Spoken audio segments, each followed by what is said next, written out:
కనిపించే పరిస్థితి ఉంటదంటారా? నిస్సందేహంగా చంద్రబాబు నాయుడు గారి వేగాన్ని అందుకోవడం ఇలా తరం అయితే కాదు, అది మాత్రం వాస్తవం.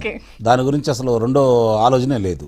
కాకపోతే ఇప్పుడు చంద్రబాబు నాయుడు గారి దగ్గర ముందున్నటువంటి ముఖ్యమైనటువంటి కార్యక్రమం ఏంటంటే ఎవరైతే అలసత్వంలో ఉన్నారో ఎంతటి వారైనా సరే దాని నుంచి నేను ఎందుకు స్ట్రెస్ చేస్తున్నానంటే వీళ్ళు 3 ఏళ్లు నిర్దిష్ట టైం అని పెట్టుకున్నప్పుడు అది జరగకుండా లేట్ అయితే మళ్ళీ ప్రచారాలకు ఆస్కారం ఇచ్చే అవకాశం ఉంటుంది. నిస్సందేహంగా అందుకే ఆ విషయంలో చర్నకోల పట్టుకొని తరమాల ఏదైతే ఇప్పుడు వాళ్ళు ఈయన వేగాన్ని అందుకోలేని వాళ్ళు ఉన్నారో ముందుగానే గుర్తించేసి పక్కన పెట్టేసి ఈ రోజు రాష్ట్రం కోసం ఆంధ్ర రాష్ట్ర ప్రజల కోసం చేసే అధికారులు చాలా మంది ఉన్నారు.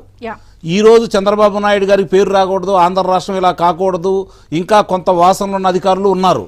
ఆ వాసనలు ఉన్న వాళ్ళని పసిగట్టాలా, వాళ్ళని బయటికి పంపించాలా, అప్పుడు తప్ప ఈ మార్గం సుగమం కాదు.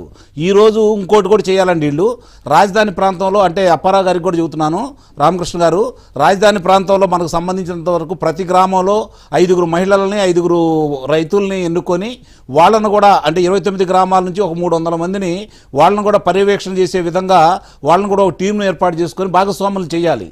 అప్పుడే ఏమేమి జరుగుతాయో మీ దృష్టికి వస్తాయి. వాళ్ళు ఏదైనా అలసత్వంగా ఉన్నారనుకోండి, వాళ్ళు ఏమన్నా చెప్తారు మీకు. కాబట్టి ఇలాంటివి లేకుండా చేయాలి అంటే నిన్న సదస్సులో ముఖ్యమంత్రిని చికాకు పరిచారు. అది చెబుతుంది. కొంతమంది అధికారులకు ఇంకా వాసన బాలేని అధికారులు ఉన్నారు కాబట్టి వాళ్ళందరినీ గుర్తించాలి. ఈ రోజు ఇంకోటి గమనించుకోండి అండి, ఇంత వేగంగా ఇన్ని అమరావతికి ఇంత డబ్బులు వచ్చేసి ఇంత పనులు చేయాలనుకున్న ఈ సందర్భంలో కూడా రాష్ట్రంలో జరుగుతున్నటువంటి విధ్వంసాలకు కారకులైన వ్యక్తులకి వెనకేసుకొచ్చే విధంగా కొంతమంది అధికారులు సహకరిస్తున్నారు కదా, దాన్ని దృష్టిలో పెట్టుకొని మీరు కృష్ణ గారు మీ వేగాన్ని అధికారులు కనుక అందుకోకపోతే మళ్ళీ ఇబ్బంది. మీరు ఆశిస్తున్న వేగం వాళ్ళు అందుకోవాలి. సో ఈ విషయంలో కొంత ఎలా ముందుకెళ్తారు? ఈ 1 2 ఇది కూడా కలిపి చెప్పండి, మనకు 1 మినిటే ఉంది. ఇంకా ఏమన్నా ల్యాండ్ ఎక్విజిషన్ చేస్తారా? కొన్ని గ్రామాలకి గతంలో నోటీసులు ఇచ్చిన సందర్భం ఉన్నాయి. ఇప్పుడు 33,000 ఎకరాలు కదా, 40 ఎకరాల వరకు ఏమన్నా ఎక్విజిషన్ చేస్తారా ఇంకా ఫ్యూచర్ లో? ఇంకా ఫ్యూచర్ భావి అవసరాల కోసం సరే ప్రభుత్వ నిర్ణయాలు తీసుకుంటా ఉంటుంది.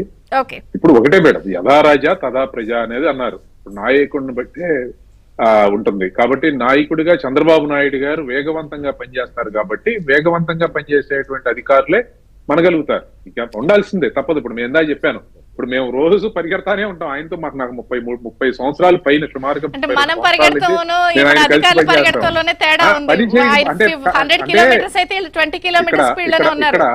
ఇక్కడ చూడాల్సింది, వాళ్ళు అర్థం చేసుకోవాల్సింది ఏంటంటే, అంటే అధికారులు ఆయనతో కలిసి పనిచేసేటప్పుడు అర్థం చేసుకోవాల్సింది ఏంటంటే, స్పష్టంగా ఆయన ఇచ్చినటువంటి లక్ష్యాన్ని ఎలా పూర్తి చేయగలుగుతామని నిర్దేశించుకుని పనిచేయకపోతే చాలా రకరకాలైనటువంటి ఇబ్బందులు వచ్చి ఎదుర్కొనే పరిస్థితి ఉంటుంది. కాబట్టి ఖచ్చితంగా పనిచేయాలి. ప్రజల కోసం పనిచేయాల్సిన అవసరం మరింత ఉంది ఈ రాష్ట్రం వేగవంతం కావడానికి. కాటాపరావు గారు, రైతుల తరపు నుంచి ఏమైనా వినతులు ఉన్నాయా గవర్నమెంట్ కి?